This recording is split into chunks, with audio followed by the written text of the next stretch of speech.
Dalam perkembangan terbaru sepak bola Indonesia, Barito Putra menjadi klub terbaru yang menerima sanksi dari FIFA terkait masalah kontrak dengan salah satu pemain asingnya. Klub asal Kalimantan Selatan ini dihukum dengan larangan mendaftarkan pemain baru untuk 3 periode pendaftaran berturut-turut. Menurut sumber yang dekat dengan manajemen klub, sanksi ini diberikan karena Barito Putra gagal memenuhi kewajiban pembayaran gaji kepada salah satu pemain asingnya. Meskipun detail spesifik tentang pemain atau jumlah uang yang terlibat belum diungkapkan, situasi ini menyoroti masalah yang lebih luas dalam manajemen klub sepak bola di Indonesia. Dengan tambahan Barito Putra, kini ada 8 klub Indonesia yang berstatus terkena sanksi oleh FIFA. Daftar ini mencakup beberapa nama besar dalam liga, yang telah berulang kali ditegur karena gagal memenuhi kewajiban keuangan mereka terhadap pemain.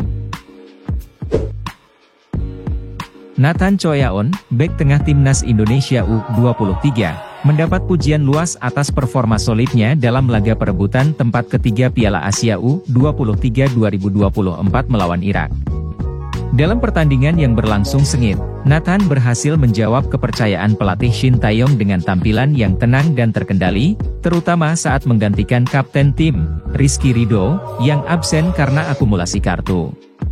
Pemain muda berusia 22 tahun ini tidak hanya berperan penting dalam pertahanan, tapi juga terlibat dalam membangun serangan dari belakang, memperlihatkan keahliannya dalam mengedarkan bola dari lini pertahanan. Salah satu momen krusial yang menjadi sorotan adalah aksi penyelamatannya di babak kedua, di mana ia berhasil melakukan clearance kritis yang hampir melewati garis gawang. Performa apik Nathan selama turnamen ini telah mendapat banyak apresiasi dari penggemar sepak bola Indonesia, yang banyak menganggapnya sebagai pemain terbaik di skuad Garuda Muda pada turnamen tersebut. Konsistensi dan kemampuan bertahan Nathan telah membuatnya menjadi salah satu aset berharga bagi timnas, serta memberikan harapan baru bagi masa depan sepak bola Indonesia. Timnas Indonesia U23 harus puas dengan posisi keempat di Piala Asia U23 2024 setelah kalah dari Irak dengan skor 1-2 dalam laga perebutan tempat ketiga yang berlangsung di Stadion Abdullah bin Khalifa, Doha, Qatar. Pertandingan yang penuh drama ini berlangsung sengit dengan kedua tim saling jual beli serangan. Garuda Muda sempat unggul terlebih dahulu berkat gol spektakuler Ivar Jenner dari luar kotak penalti pada menit ke-19. Namun, keunggulan itu tidak bertahan lama. Irak berhasil menyamakan kedudukan 8 menit kemudian melalui Zaid Tahsen, meskipun ada kontroversi terkait kemungkinan pelanggaran yang tidak ditinjau VAR. Pada babak kedua, kedua tim kembali menunjukkan permainan terbuka. Marcelino Ferdinand hampir membawa Indonesia kembali unggul, namun usahanya belum membuahkan hasil.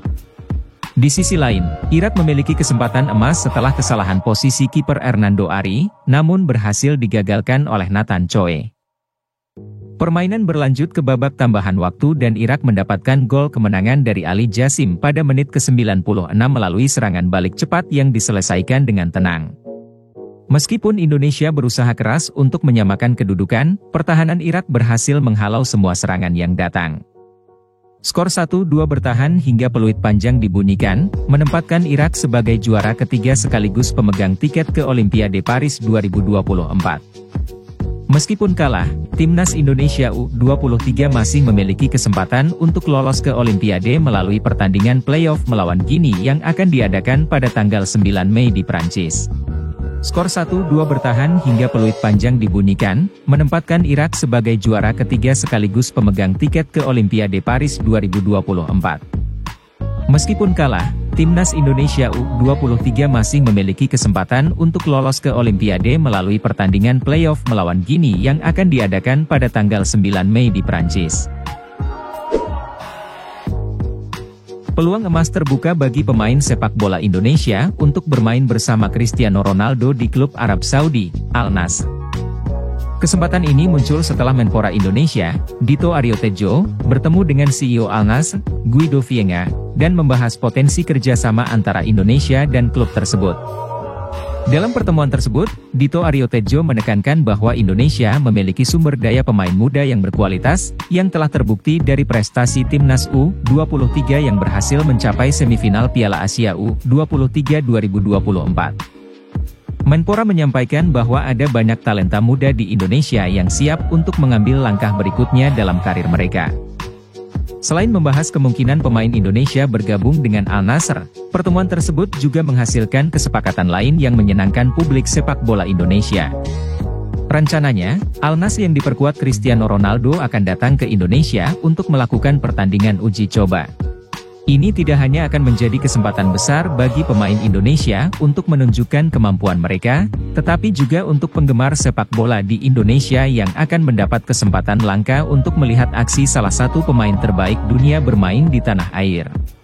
Kontroversi baru muncul di dunia sepak bola Indonesia setelah Erick Thohir, Ketua Umum PSSI, mengeluarkan komentar yang menyinggung perilaku pemain. Dalam sebuah wawancara, Erick Thohir menyampaikan, sepak bola bukan permainan dua orang, komentar yang seolah menegaskan pentingnya kerja sama tim dan tidak hanya mengandalkan satu atau dua pemain saja. Kontroversi baru muncul di dunia sepak bola Indonesia setelah Erick Thohir, Ketua Umum PSSI, mengeluarkan komentar yang menyinggung perilaku pemain. Dalam sebuah wawancara, Erick Thohir menyampaikan, sepak bola bukan permainan dua orang, komentar yang seolah menegaskan pentingnya kerja sama tim dan tidak hanya mengandalkan satu atau dua pemain saja.